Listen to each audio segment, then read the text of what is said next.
പൊടിയടിക്കുമ്പോഴോ അല്ലെങ്കിൽ തണുത്ത വായു ശ്വസിക്കുമ്പോഴോ ശ്വാസം മുട്ടാറുണ്ടോ? രാത്രി ഉറങ്ങുമ്പോഴോ അല്ലെങ്കിൽ പുലർച്ചെ എണീക്കുമ്പോഴൊക്കെ വിട്ടുള്ള ചുമ നിങ്ങളെ ബുദ്ധിമുട്ടിക്കാറുണ്ടോ? എങ്കിൽ ഇത് ആസ്മയുടെ ലക്ഷണമായിരിക്കും.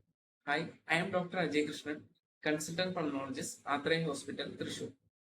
ആസ്മ എന്താണെന്നും എന്തുകൊണ്ടാണ് ആസ്മ ഉണ്ടാകുന്നതെന്നും നമുക്ക് നോക്കാം. എന്താണ് ആസ്മ? ആസ്മ എന്നത് ശ്വാസനാളികളിൽ ക്രോണിക് ഇൻഫ്ലമേഷൻ അഥവാ ദീർഘകാല നീർവീക്കം എന്ന രോഗമാണ്.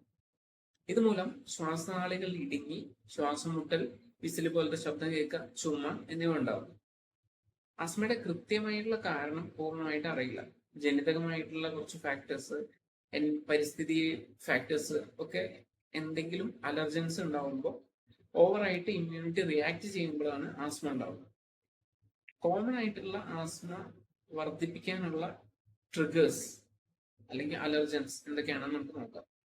ഹൗസ് ഡസ്റ്റ് മൈറ്റ്, അത് വീട്ടിനകത്ത് കാണുന്ന പൊടികളിൽ കാണുന്ന സൂക്ഷ്മാണുക്കള്, പൂമ്പൊടി, പൂപ്പല്, പിന്നെ നമ്മളുടെ വളർത്തുന്ന മൃഗങ്ങൾ, പെറ്റ്സ്, പൂച്ച അല്ലെങ്കിൽ പട്ടി തുടങ്ങിയവയുടെ രോമങ്ങള്, പിന്നെ പക്ഷികളുടെ തൂവല്, പിന്നെ പഴയ ബുക്കുകളോ അല്ലെങ്കിൽ കിടക്കകളോ തലയണകളോ അല്ലെങ്കിൽ കാർപ്പറ്റിലൊക്കെ ഉള്ള പൊടികള്, തണുത്ത വായു, എക്സസൈസ്, വൈറലായിട്ടുള്ള ഇൻഫെക്ഷൻസ്, ഇതൊക്കെയാണ് കോമൺ ആയിട്ട് ട്രിഗേഴ്സ്. പക്ഷെ ഓരോ ആളുകളിലും ട്രിഗേഴ്സ് ഡിഫറെന്റ് ആയിരിക്കും.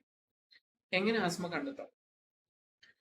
വീണ്ടും വീണ്ടും വരുന്ന ശ്വാസം മുട്ടല്, വിസില് പോലത്തെ ശബ്ദം കേൾക്കുക, നെഞ്ഞ് മുറുകെ പിടിക്കുന്ന പോലത്തെ ഫീലിംഗ്, പിന്നെ ഇത് കൂടാണ്ട് അതിന്റെ കൂടെ അലർജി സിംറ്റംസ്, ഇങ്ങനെയൊക്കെയുള്ള ആളുകൾ നമ്മൾ ഒരു പൾമണോളജിസ്റ്റിനെ കണ്ട് സ്പൈറോമെട്രി അല്ലെങ്കിൽ ലങ് ഫംഗ്ഷൻ ടെസ്റ്റ് എന്ന ടെസ്റ്റ് വഴിയാണ് നമ്മൾ ആസ്മ കണ്ടെത്തുന്നത്.